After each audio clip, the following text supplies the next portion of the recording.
Jujuba chegou, olha só. Jujuba colocou seu chapéu de exploradora e entrou na floresta encantada com uma sensação diferente no coração. Depois de tantas descobertas, algo parecia estar esperando por ela. O sol iluminava as copas das árvores, e o ar estava tranquilo.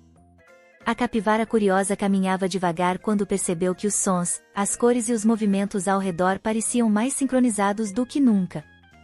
As folhas balançavam com o vento leve, o riacho brilhava sob a luz do sol e pequenos insetos voavam entre as flores. Nada estava parado. Nada estava sozinho. Jujuba observou com atenção tranquila e começou a perceber que cada parte da floresta reagia à outra.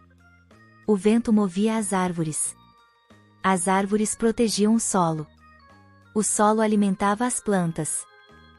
Jujuba caminhou até uma clareira e viu pássaros pousando nos galhos enquanto pequenos animais atravessavam a grama.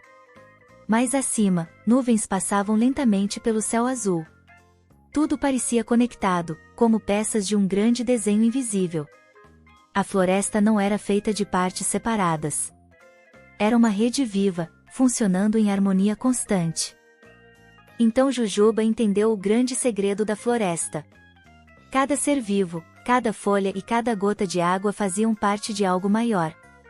Quando o vento sopra, quando a chuva cai, quando o sol aquece, tudo responde junto. A floresta cresce porque todos colaboram de alguma forma, mesmo em silêncio. Jujuba sentiu o coração aquecido. Ela percebeu que também fazia parte daquela conexão. Seus passos suaves respeitavam o chão.